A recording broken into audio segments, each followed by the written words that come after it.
Hello, everyone. Welcome to a special edition of StackALector.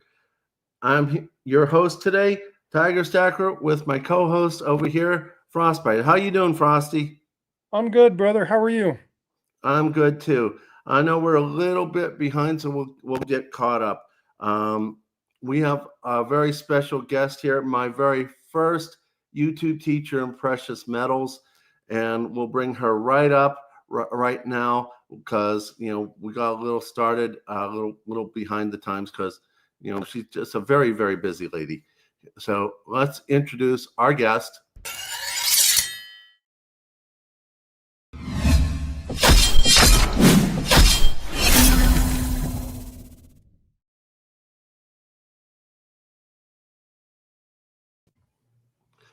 Hello, Lynette. How you doing? I'm doing great. That's quite some intro. Thank you so much, you guys, for having me. I'm so happy to be here. You're welcome. You're welcome. I'm trying to here we go. This was what I wanted to do. I'm still learning computers. Welcome to StackALector. And as I told you when you first came in, we developed this for every component of our stacking community. So thank you again for coming in for our guest. Would you explain your mission and what it is that you do that helps all of us? Well, Zang Enterprise mission is to support community and sound money globally. And I've discovered that most people do not really understand what sound money is, but that's money that is above all central banks and governments to inflate away. They cannot inflate it away. It's because they have the broadest base of buyer. But my personal mission is to translate financial noise into understandable language so that people can make educated choices that, I don't know, puts their best interest first. Music to my ears. Absolutely. Yes. It's amazing to listen to some of these people who just, it's advice. Do what I do. And as educators, we're here to give people the information so they make better choices. So that's music to my ears. I appreciate you very much coming on, and for Tiger coordinating this. This is amazing. Me too. This is great. It's always nice to meet more people in the community because we have to grow it and build it. And I love what you guys are doing with putting stacking and collecting together because it makes so much sense. And that's exactly, we have a sound money strategy that I developed since I've been studying currency life cycles since 1987. And it's based on repeatable patterns, but it includes all of that. So it definitely includes just stacking the metals, but it also includes collectibles because that's a different market for a different function. Which is one of the things that I always watch you do. You talk about the silver and the gold, and the strategy that you use and that you advise other people. And everybody's in their own component of their own ability, whether they're someone as rich as Elon Musk or someone who's a General Joe. Mm-hmm. So AKA Frosty. Well, what I like people to really understand too, though, is that it's not unattainable. I mean, our minimum is 1 ounce of silver. That's our minimum because we believe so strongly in it.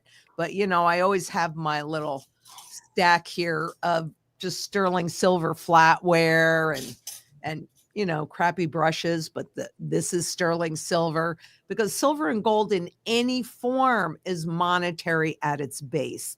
And it's so important for people to understand that because they think that, if this is broken, it doesn't have any value.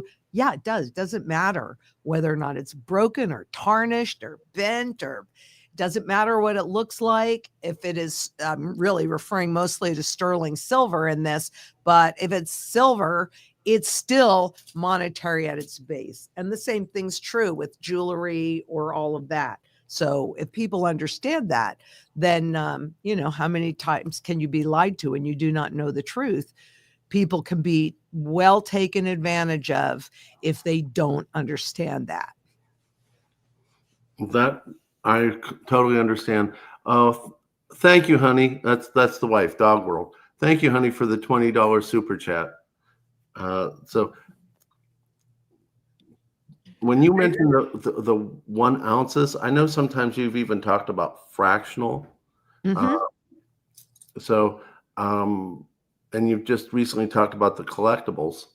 So in your stacking strategy, where do you fit the silver, the raws, the pre-33s, the slab pre-33s, the bullions, the foreign gold? Could you give us an overall view of what you see is the strategy for as we go into SHTF? Well, I am very happy to do that. Frosty might not like everything that I have to say, but I'll tell you anyway. So, Well, let me explain something real quick. The conversation's what's important. too true. We have 2 different ways of looking at it. That's fine. What matters is the conversation. And so I'm happy to Couldn't have agree that. with you more. Yeah, no, I couldn't agree with you more. But the strategy is built on layers so that no matter where you are in this trend cycle, you are always prepared. And that first layer is about sustaining your current standard of living as much as possible, because everybody's going to be impacted by the currency regime shift that we are already walking through. This is not something in the future. This is something for today. And so for me, silver is primarily my barterable position. And to your point, Tiger, all different sizes. So that's where you would be stacking your silver. That's also where silver bullion would go. This is a silver eagle. This is a peace dollar. Dimes pre-1965, dimes, quarters, half dollars, and dollars. And I usually like to tell people at this point, because they did do something reasonably logical. The pre 1965, these are all 90% silver, but a dime is roughly, it's just easier to think of it this way. The dime is roughly 1/10 of an ounce. Quarter's a quarter of an ounce, a half dollar's a half an ounce, a silver dollar's an ounce. So they're all 90% silver, so 90% back of that, but it's just easy to think about it that way. But there are some things, so this I would use for, let's say, going to the gas tank, putting gas in my car, going to the grocery store and buying the pint of strawberries. Then you have, to your point also, Stacker, the foreign gold coins and the pre-33 just raw gold coins. This happens to be a French rooster, right? This kind of gold is what I like to use for things like property taxes, because this kind of gold and silver that we're talking about in here will run, relatively speaking, to the spot market. So it's just about the weight of the gold. But that's also where cash comes in, because the strategy, the first thing we do when we're developing a strategy for somebody is define the goals. What is it that you are trying to accomplish? And what you can accomplish with the strategy is you can sustain your current standard of living. You can protect whatever fiat money wealth, so stocks, bonds, ETFs, all that garbage, cryptos, right, would go in there. You can sustain whatever fiat money wealth you've managed to accumulate. You can also then position for growth beyond that. And that's what I like to use my collectibles for.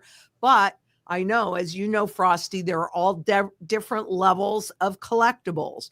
So depending upon what you're going to be converting that into in the future, whether it's a stock or it's a dividend. So it could be a dividend paying stock, or it could be income producing real estate or rights, etc., would depend on the different quality levels, all the same gold content weight, but it's that rarity and that blemish level that I'm referring to in those levels of coins, and then up to the level of legacy, which is not important to some people. To me, it's very important because I would like to create a legacy for my family. And so there would be a group of coins that would be ultra rare, not in the millions of dollars, but still very rare, that I would hope that they pass down from generation to generation.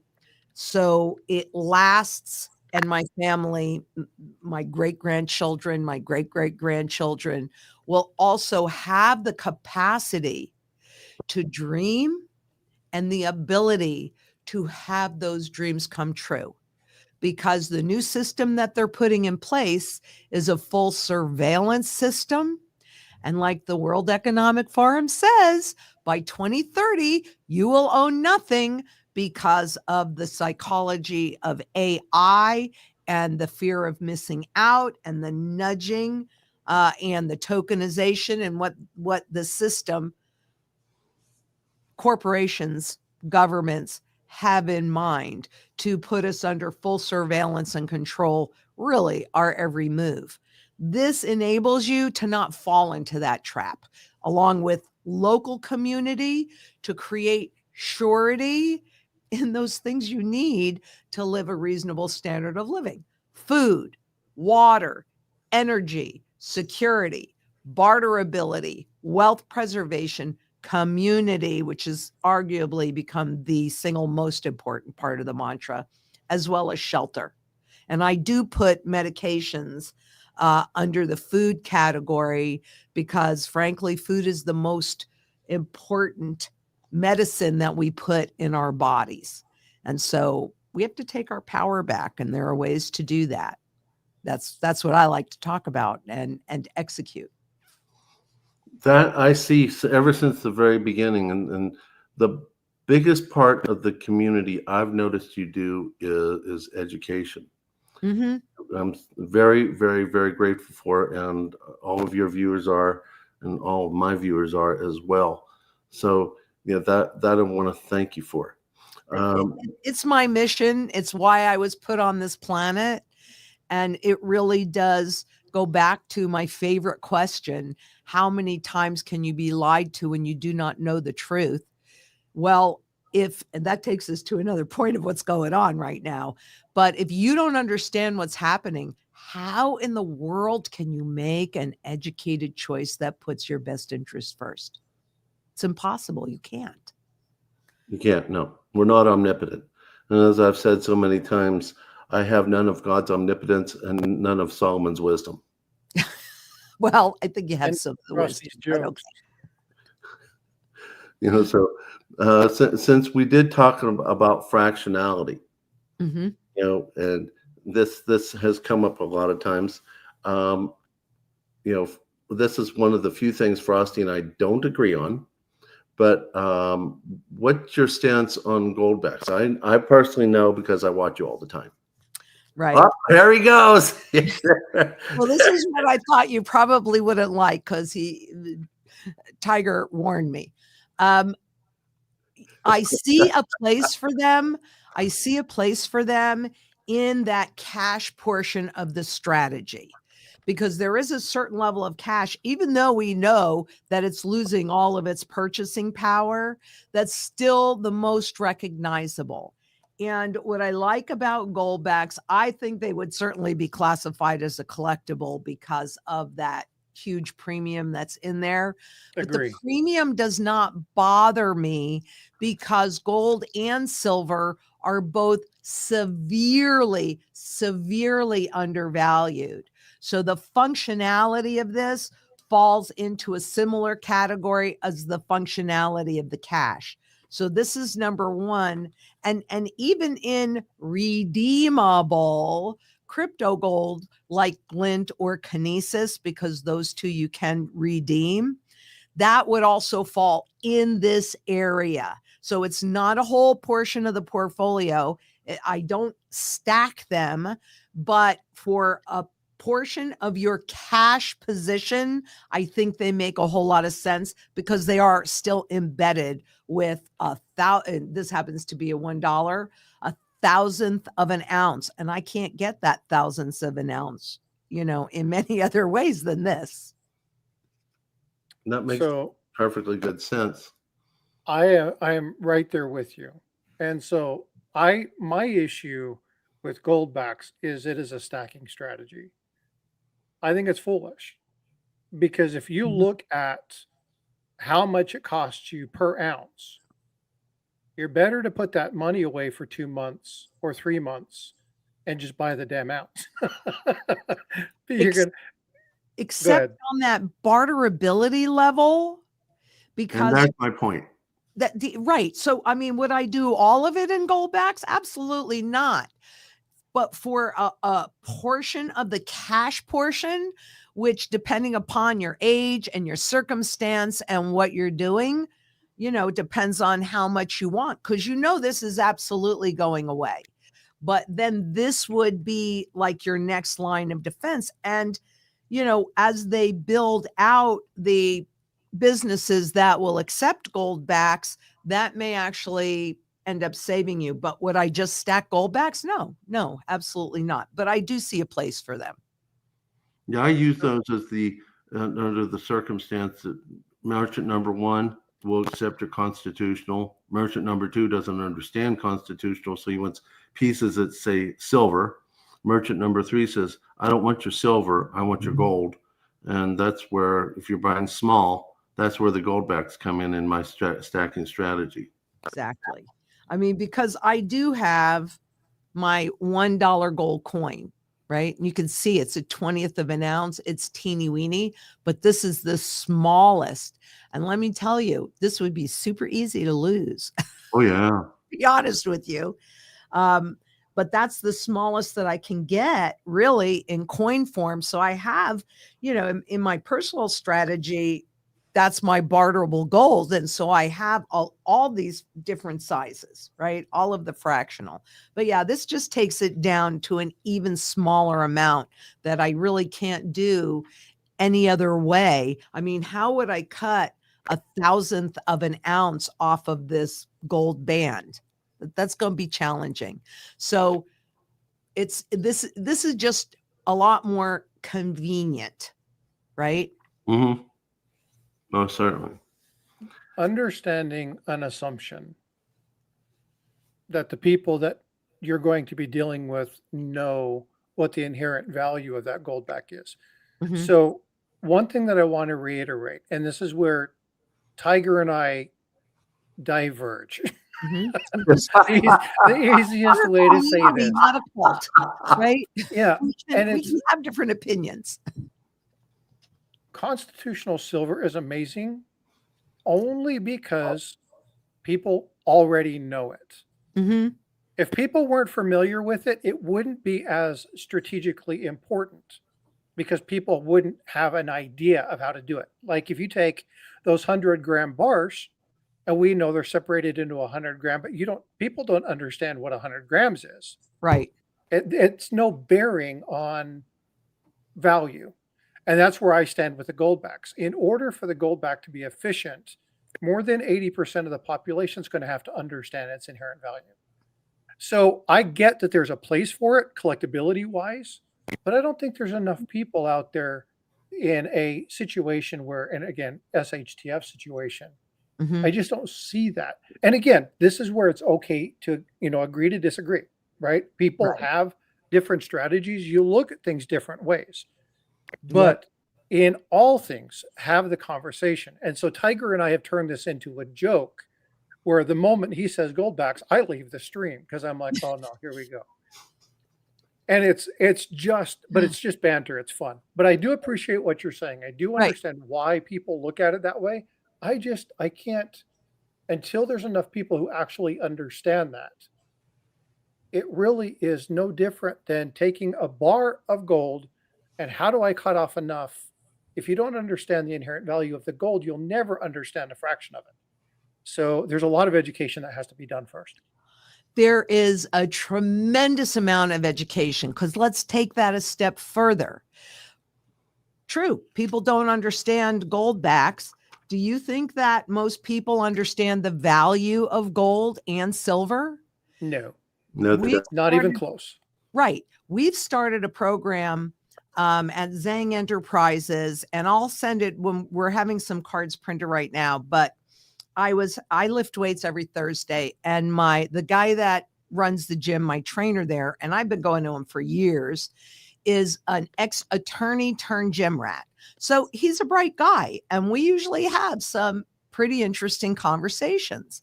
And not that long ago, maybe 6 or 8 months ago, I don't know how we got on the topic, but I made some kind of comment about silver once being our money, the coins.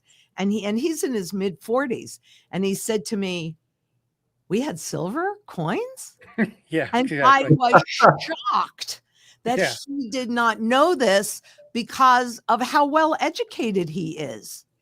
And I realized here we are asking people to, like, I sit on the advisory board of the Citizens for Sound Money movement to get sound money back into the monetary system again.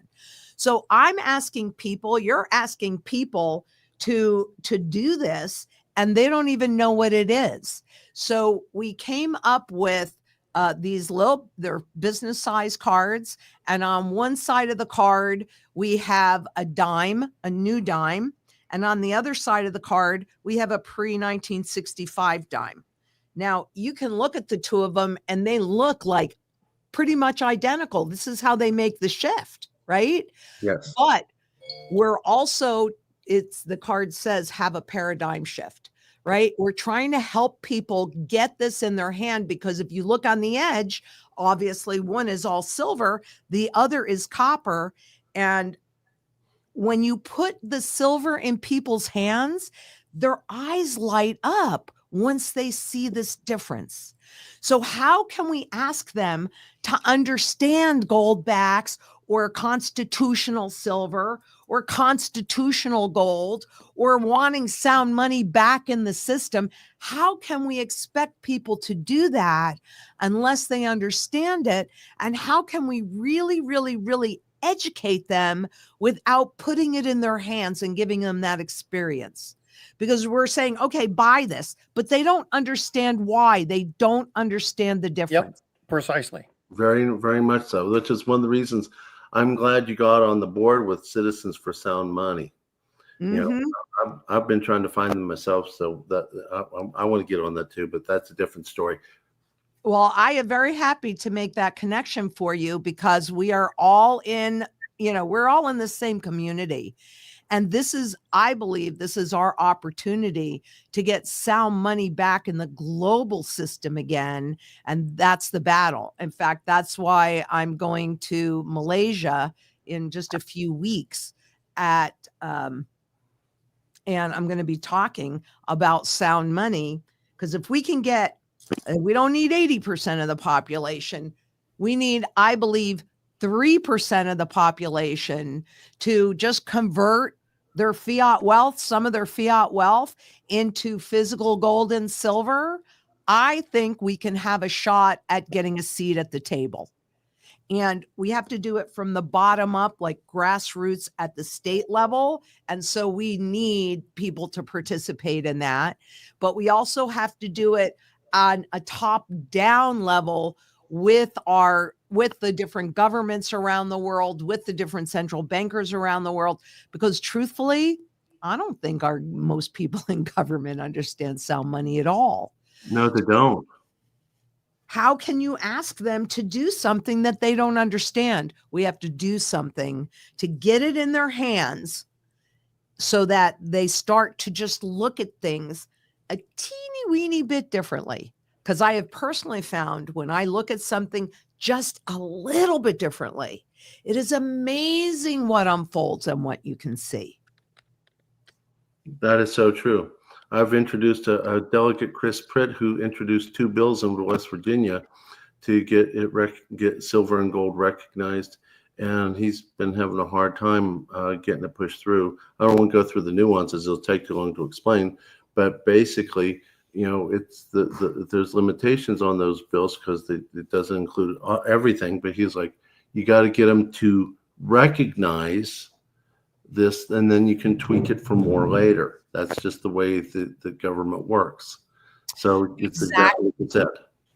So let's see what we can't do to help that effort of yours. So, we'll make sure everybody gets connected, because it's critically important. And if we blow this opportunity, I don't know when we would have this opportunity again. They Well, want to take us fully digital and fully surveillance and fully controlled.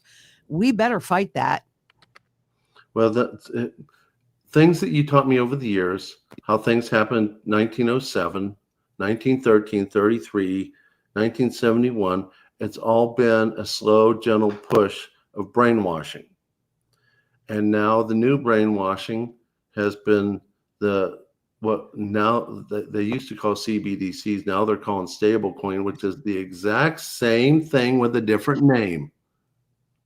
They've changed the cover to the book. Let's kind of ratchet that one up again a Okay. little bit more, because I can't say whether it's better or worse. It's really about who's controlling it. And Tiger, I think we've had this conversation where all of my reading, I kept saying, okay, what's going to justify this new digital money? What's going to justify it? Because in the current system, it's justified by issuing debt, and then that creates it. And so the two things that I've read right along is either debt or purchases. So the difference between a CBDC and a stable coin is in who issues it, and therefore exactly what that motivation is. There are a lot of similarities because it's full surveillance, but with AI and AI's ability taking that official, this is an official program. This isn't my opinion. This is an official program that President Reagan ushered in with Rupert Murdoch, and it's called perception management. Because if they can manage how you see things, they're then therefore managing how you move forward.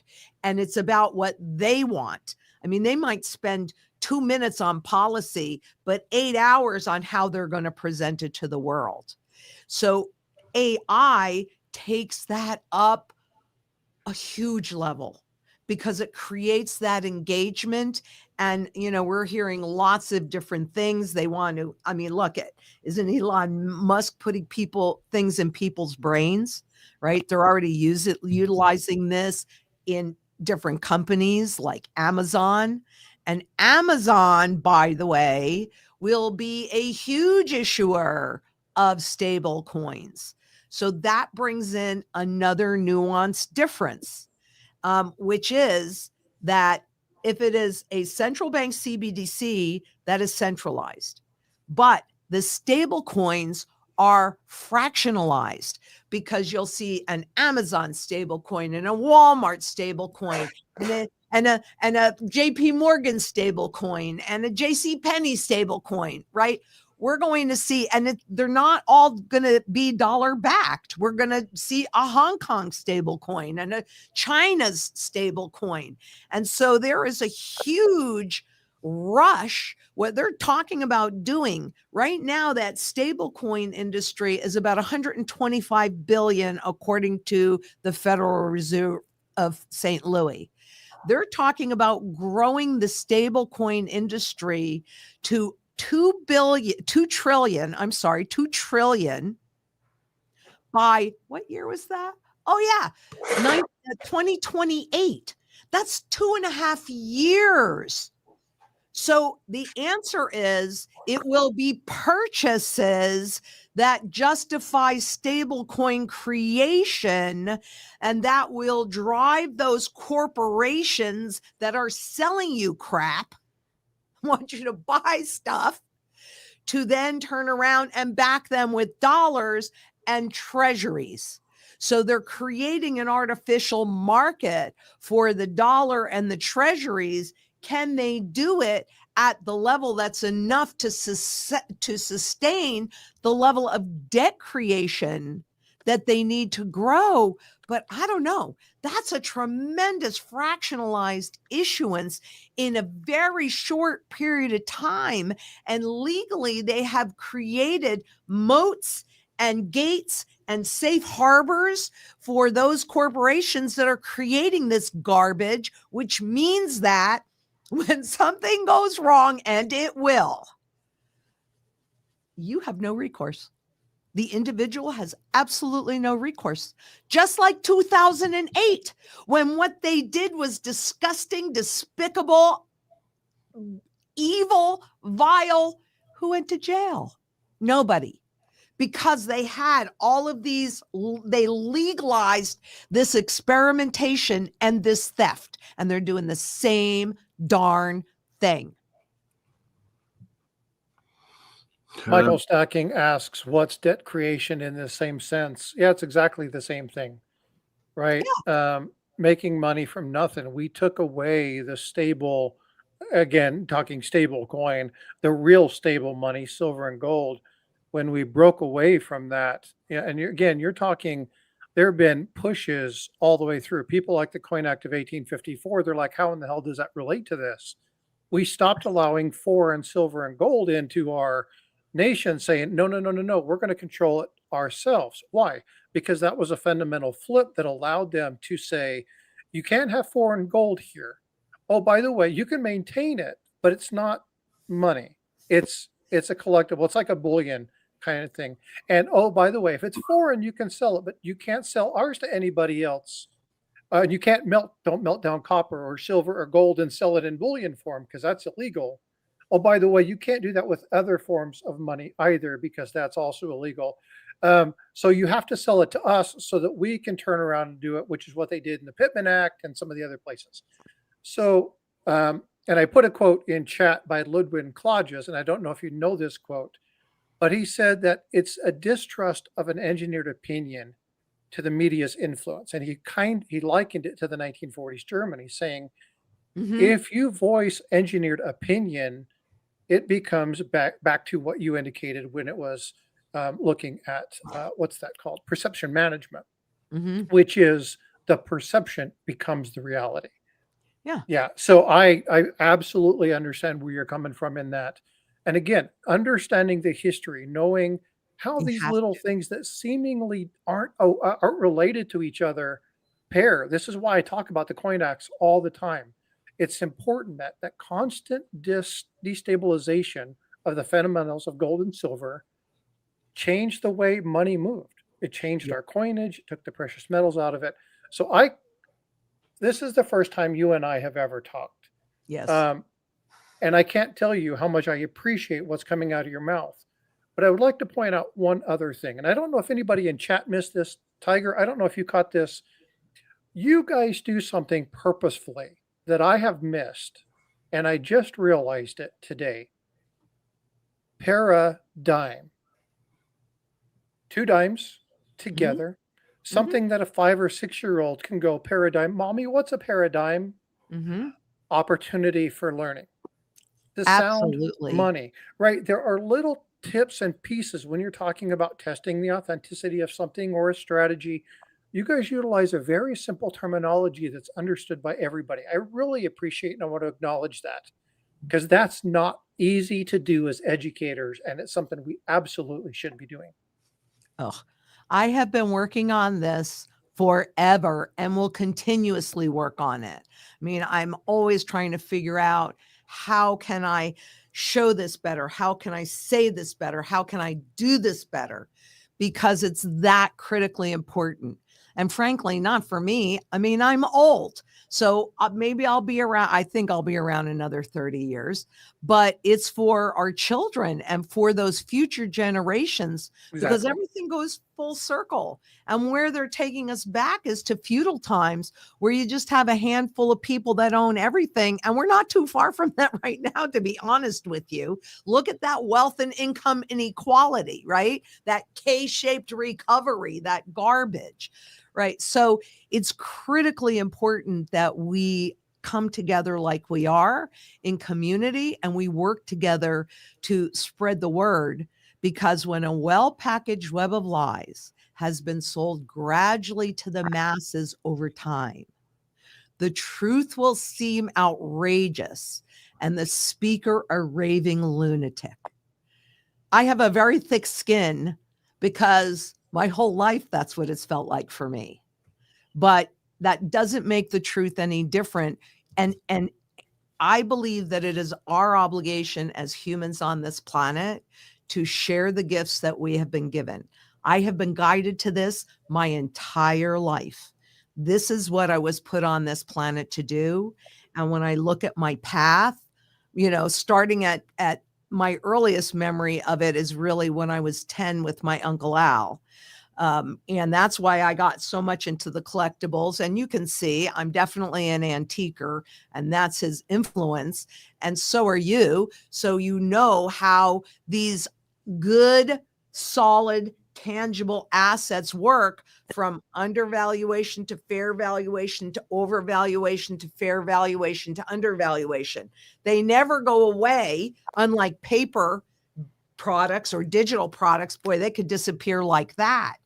But a real asset, a hard asset, that will go amongst that piece. So then it becomes critically important for people to understand what it's really worth, not what Wall Street or the government or the central bankers want you to think that it's worth, because their job is to lie. Their job is to keep you in the system to make that theft easy. Because when the whole thing implodes and you're sitting there with nothing, who are you going to blame? Who are you going to call and say, hey, this was wrong? Nobody. There's nobody. And we've been trained away from that over a long period of time. And Zang Enterprises, we believe in face-to-face. We believe in service. We care. It matters if you're happy. That's the way it was when we grew up, right? True. Oh yeah, exactly. Yeah, it was mostly from the pops. I was taught a quote when I was very young, and my granddad told me, if you can remember this, then you'll do well in life. You will be a person of integrity, and that's what's most important. Mm-hmm. He said, Albert Einstein said, those who have the privilege to know have the duty to act. And in that action are the seeds of knowledge. And you're speaking, I mean, we're speaking the same language, right? What Tiger and I are trying to do in StackALector embodies this. And this is where we have to share information. We have to get this information out.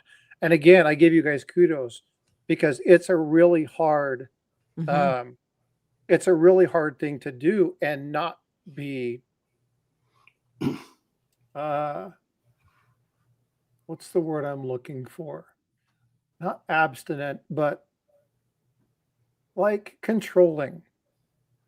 Because those with knowledge have a tendency to tell people what to do instead of give them advice and allow them to make up their minds. Right. So, yeah, I absolutely. I do a live every Tuesday, and there's really the only questions that are off the table are bigoted questions. Other than that, bring them all. And, we'll have people that are really into crypto that come on site, and some of the other people that are there will jump on them, but I don't want them to jump on them. That's not the right way to do it, because we need to understand everything. And Facts. so if you're somebody that comes in that brings a different opinion, it enables you just to tweak a little bit and take a look at it. Does that make sense for me? I can't tell you what to do. I could tell you what I'm doing for myself. You can then make a determination. And in all my work, I give links so that you get to hold my toes to the fire. And I love the fact that on my live, they totally hold my toes to the fire. But I'm not afraid of that. I welcome it, because it shows that people are paying attention. And I can't really talk about this little piece first, but that's what we have to do. We have to grow these audiences and then give them the tools to help spread that word, because one person cannot do it all on their own. I'd kind of like to go back to something that we were talking about, though. And if you want any of the links or any of the evidence of anything that I say, you just let us know, and we'll happily send it to you. And I don't know, Josh, do you think that we can share that one slide where it shows when they kicked off and they converted corporate debt into Federal Reserve notes, because I think this is one tool that just makes it so crystal clear. If you bear with me for just a minute here, and if you would allow me for just a second to share the screen, because this is also what's happening with the stablecoin movement. And, you know, it should be pretty obvious to everybody now that there really isn't any division between corporations and the state, which is a definition of fascism. But they know how to make these shifts, and they do it really simply. Do you know where it is? Okay. All right. So I'm going to start here, and then I'm going to show you the hard evidence, and I'll send you the link so you can share this with everybody. Because when I stumble across something, even if I don't know its importance at the moment, but it looks important, I have a place where I save it until I have a chance to go back and get it. But, you know, how did they start out? They started out with the gold coin. Then they brought out the gold certificate. So you could walk into the bank with this, walk out with this, and that creates restrictions. But at the same time, they issued these Federal Reserve notes. Well, if gold justified this, what justified this? Now, this is what I'm going to show you, because it's such proof. Oop, do we do it? We might need a little editing in here, but you're going to love this, you guys. I could just, that's the one. Okay. Can you see that? Okay, hold on. Working on it. And we'll get to the link so you can see the full chart of it. But this is showing you how the Federal Reserve, remember, it was 20th of an ounce, backed $1. Once they legalized the Federal Reserve, that 20th of an ounce backed $2.40. And the way that they justified having these $20 bills or any of the Federal Reserve notes, you see that big difference, the kickoff, that black line underneath were the US government's gold holdings. Do you see how in 1914, all of a sudden what they did was they took all of the private corporate debt and turned them into Federal Reserve notes? That is from the government, my friends. That is proof positive. And that's what they're doing today with the stable coins, in enabling the corporations to create the new money. Because make no mistake about it, once President Trump legalized the stable coins, he changed the monetary system. And I believe that was about generating the hyperinflation that they need to get rid of the debt that we are in, because you got to burn off that debt in order to add on clean debt in a new system. But that's how they're justifying it. And corporations are right in there, just like they were at the beginning of this experiment, because governments wanted to tax you without you knowing about it. So they don't want to have to go through legislations, and corporations wanted to pay you less.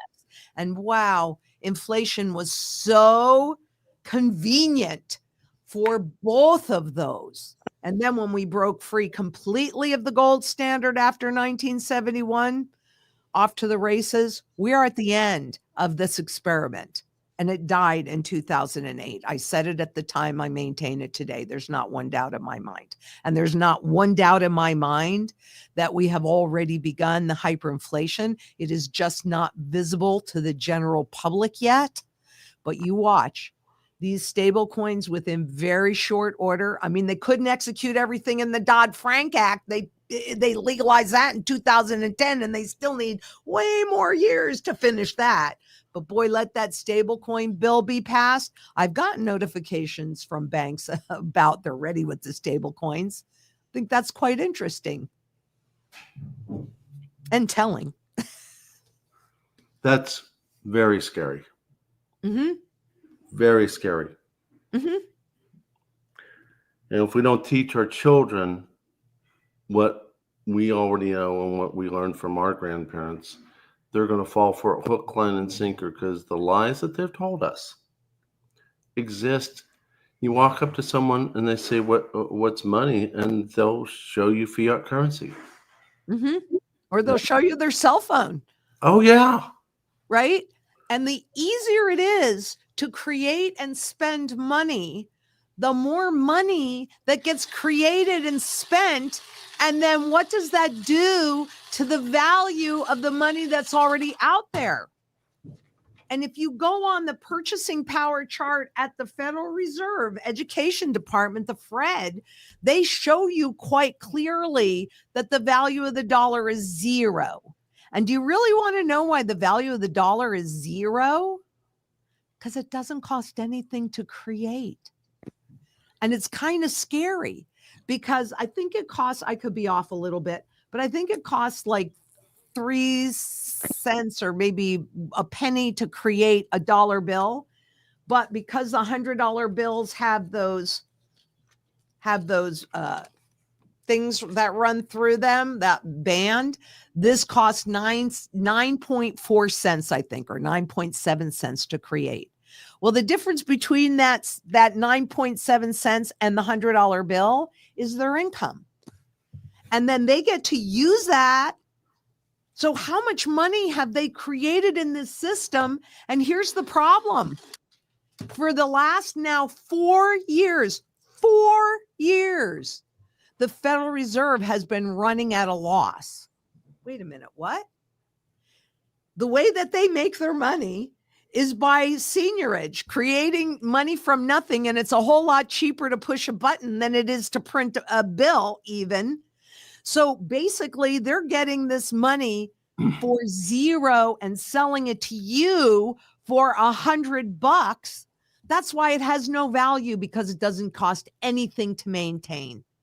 And let me point out, Bitcoin that was born in January of 2009, doesn't it look an awful lot like this gold coin? Yes. Why? Why isn't it purple or orange or chartreuse? Because they want you to think of it like this. And that report that I referenced earlier from the St. Louis Federal Reserve, on the front of their report is a gold coin with a dollar sign in the middle, because they want you to think of this garbage like this, but it's not. None of it is. None of it is. And there are many reasons which we can talk about as to why I say that.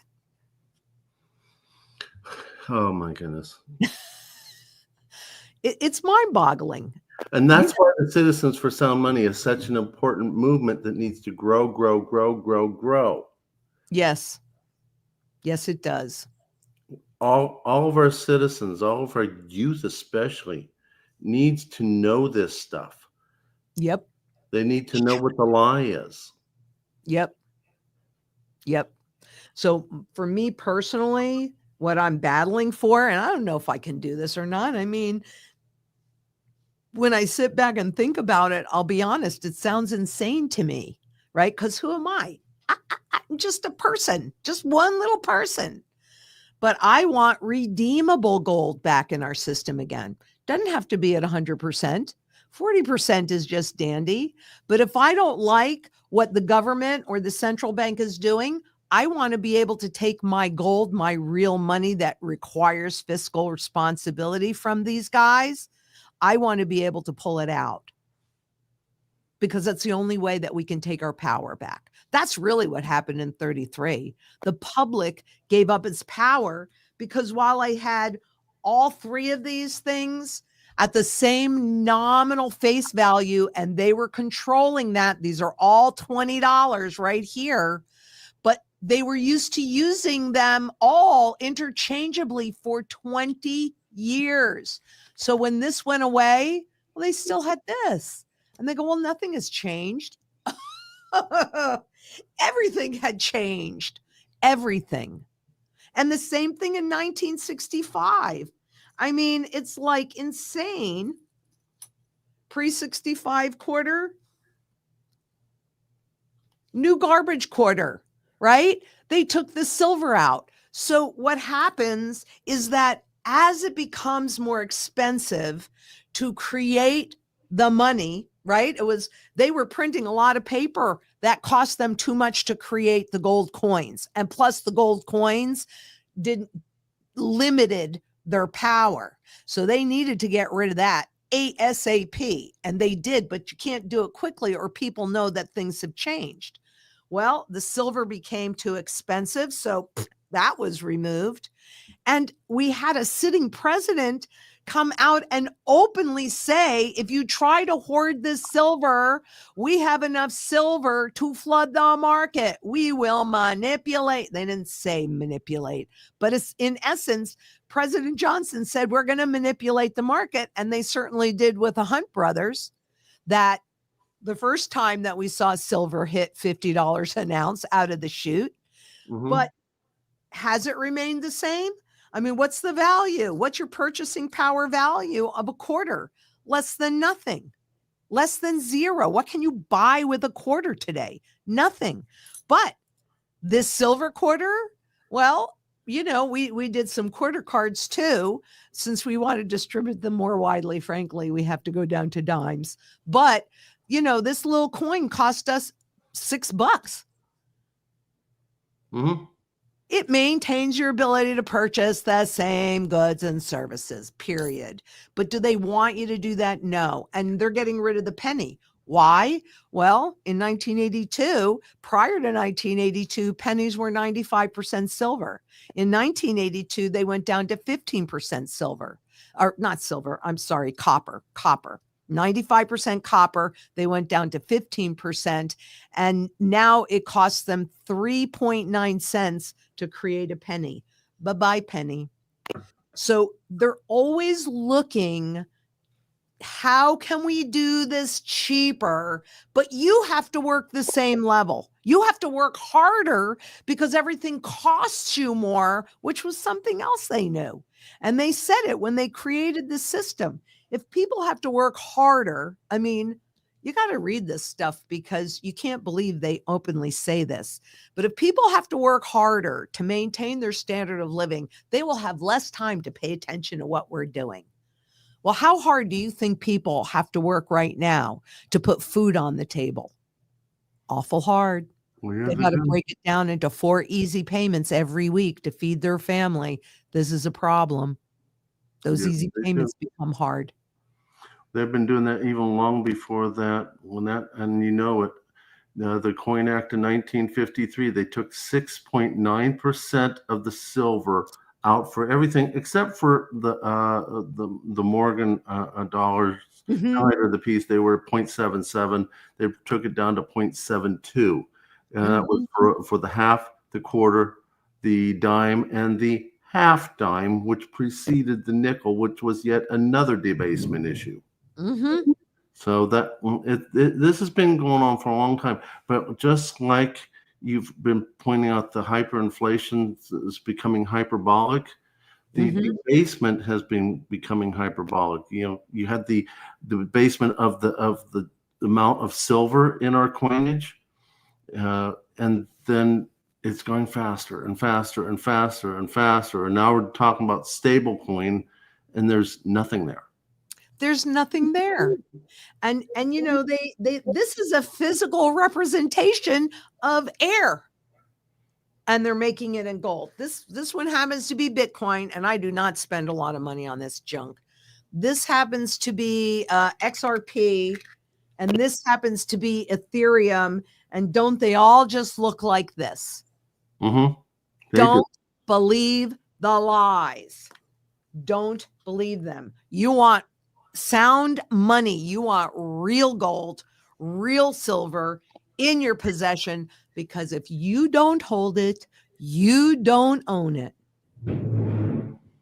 That is entirely true. Just to bring up something here, we're at 57 minutes. I'm not sure what your time frame is. I know that you're checking, but I don't want to keep going a little bit longer. Okay. I just want to make sure that we have your permission. I appreciate that.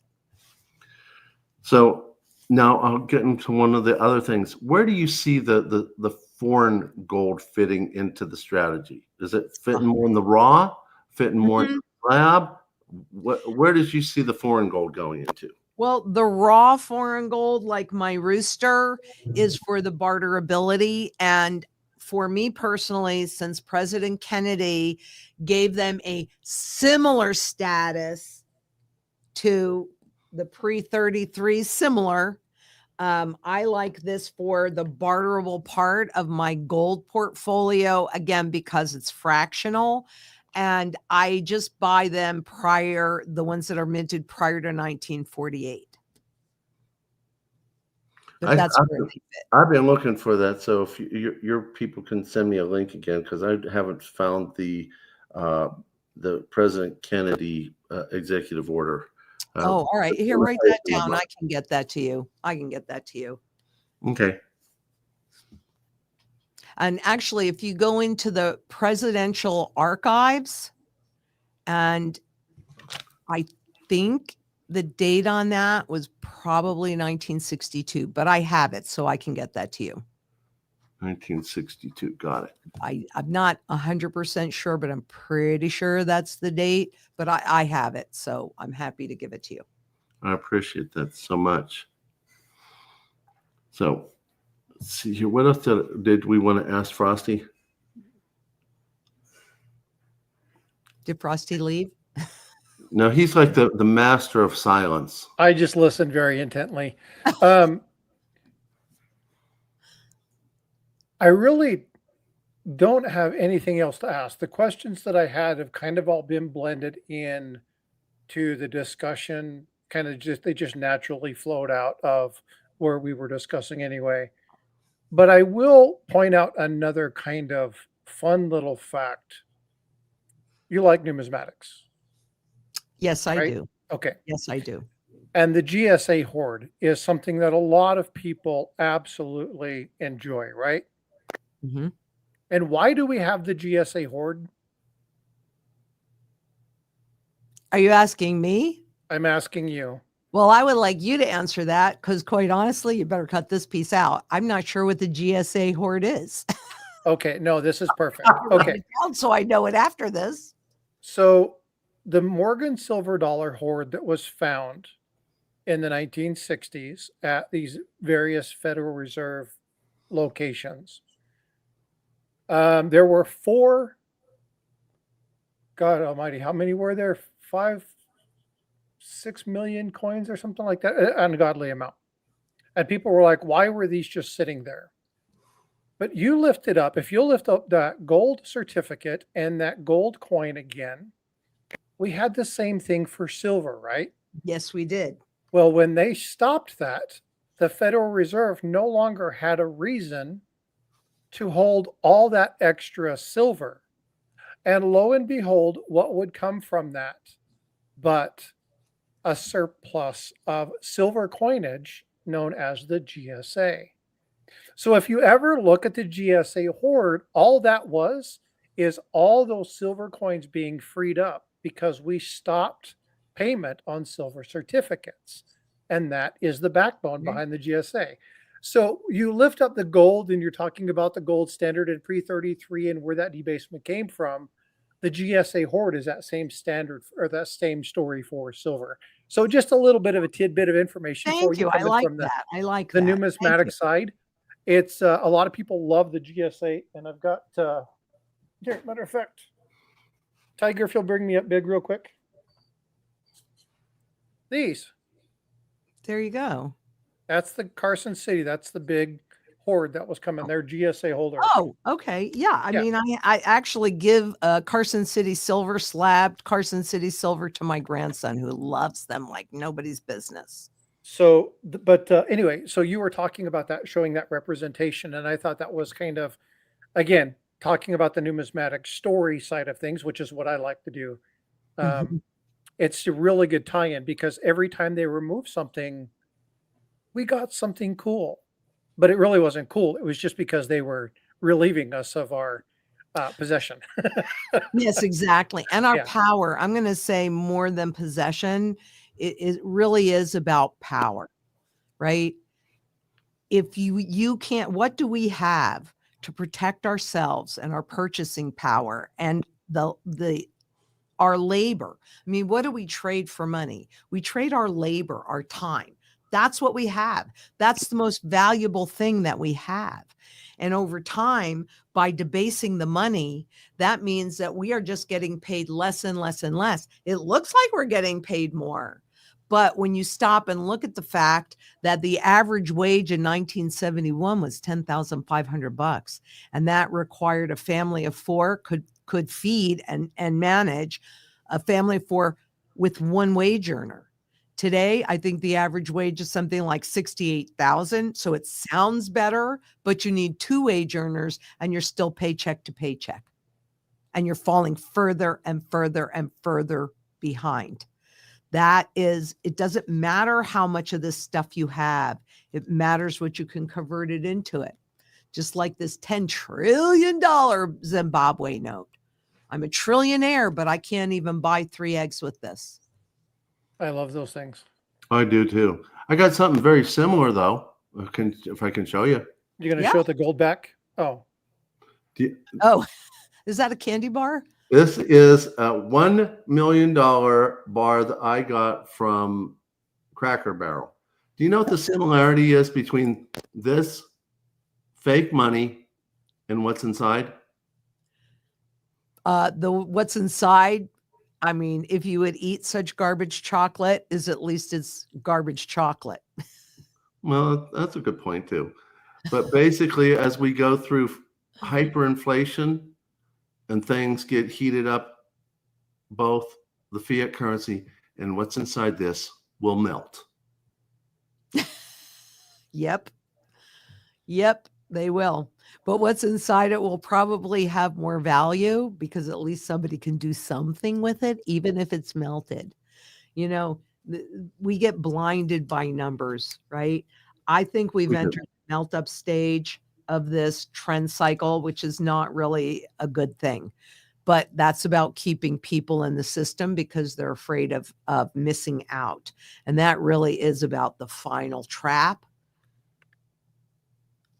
And, you know, I mean, people think that the market's going up are good. Yeah, well, not really, because it's an indication of where we are.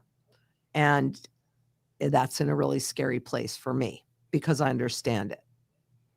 Lynette, if people wanted to know more about what you guys do as Zang Enterprises or get in contact with you, how would they go about doing that?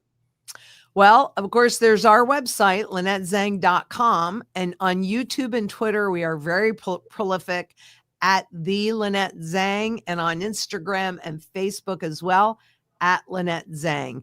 And of course, I love our phone number, which is 833-GLD-ZANG, or translated 833-453-9264.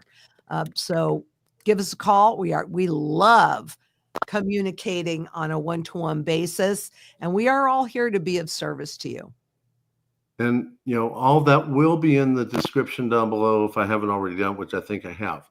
And, you know, those of you who are wanting to and interested in the slab pre-33s, I have just recently got my first piece from you. Yay! Well, it's not here yet, but it's in the process of getting here. I am going in on the shallow end of the pool. Mm-hmm. Scary territory for me, but I'm going to go in on the shallow end. I got my first MS62. Nice. So I'm going to enjoy that, and then maybe put the other foot on the shallow end of the pool and go in there from there. So those of you who are interested in going into the the slabbed rare pre-33s for continued increased wealth preservation, Lynette's the person to go to. Sorry. Lynette's the person to go to. She has a whole team. The person on my team is very patient with me. He knows that I'm going on the shallow side. And so those of you who are ready for that stage of your life, please feel free to contact Lynette. Right. You know, But I'd like to also say, Tiger, that even if you are married to stacking bullion, that's absolutely fine. You have to do what you're comfortable with, regardless of what anybody says. However, in that case, I always recommend proper diversification because, as you know, I like to look at what if I'm right and what if I'm wrong. And if I can do something that does not matter whether I'm right or wrong, that is the choice that I will make. So I do the pre-33s because in this country, we've had gold confiscated 3 times. To me, that's clear historic precedence. And desperate governments do desperate things. And as we've been discussing, they've been doing it right along. So it's kind of hard for me to think that they're going to stop just at the end. But, I could be wrong about that. I am also clear on how much an ounce of gold is truly worth in this system. But just make sure that you are properly diversified inside of your metals portfolio as well to offset your paper portfolio. But really, you want to get yourself set up so that no matter what happens, you are in good shape. that's very true. That's very true. I'm really looking forward to going into the rare pieces. It's new territory. And I never back away from things that I'm afraid of. I actually seek them out. That's good. Me too. So we're now at an hour and 9, and I'm really concerned I'm going to keep you from your next appointment. I know you're an extraordinarily busy lady. I am. But I always like to make time for you. Absolutely. Happy to do that. I like making time for you too. And I like having my partner here, Frostbyte, get to know you. So, he's a very knowledgeable guy. Don't tell him I told you that. I think he knows. And my mother always said, if it's true, you can say it. So it's been very great meeting you too, Frosty. The pleasure is mine. I definitely appreciate your words of wisdom. And again, folks, one thing that is very important that she said is have a strategy. Your strategy is your own. Cultivate multiple options, cultivate multiple resources. It's okay to listen to one person, but verify, validate. Even if you like them and you trust them, it's important that you verify and validate your information. Absolutely. And then you can make smart decisions. So, Lynette, thank you so much for allowing us to spend some time with you and for sharing your words of wisdom to the audience. Appreciate it. Anytime at all. Thank you so much for having me. This has been fun. It's been fun for us too. And for those in the chat, I'm sorry I haven't been chatting as much. I wanted to pay attention on running the live stream and paying attention to the computer stuff. So I was letting Frosty do that. So if I've ignored you, I apologize. So forgive me for that. So if it's okay with all of you, we're going to end the live stream and thank everyone for being here. Most importantly, my teacher, Lynette Zang, your teacher too. And if she isn't your teacher, you need to make her your teacher. Please go to her channel. Like I said, everything's down below. And for those of you who have not subscribed to Frosty, his contact information for his channel is down below. If you haven't subscribed to me, please do so. It doesn't cost you anything, guys. It doesn't cost anything to join any of us.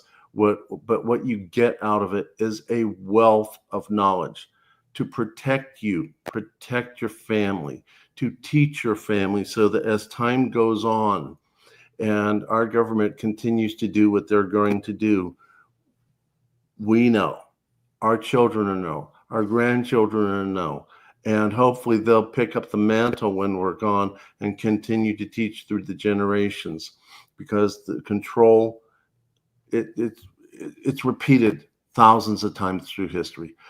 As Lynette has said so many times, 4,800 failed currencies in 6,000 years means mankind is sinful. They want to take over and control the populace, and they want to be the kings of the universe, especially financially, and control the rest. The key is sound money and education and community. Mm-hmm. So on that note, I'm going to say goodbye to everyone. Frosty? Oh, thank you guys. Appreciate y'all. I was waiting for the typical Lynette bye-bye. But this is your show, not mine. God bless you. Okay, everyone. Thank you for everything. See y'all later. Bye.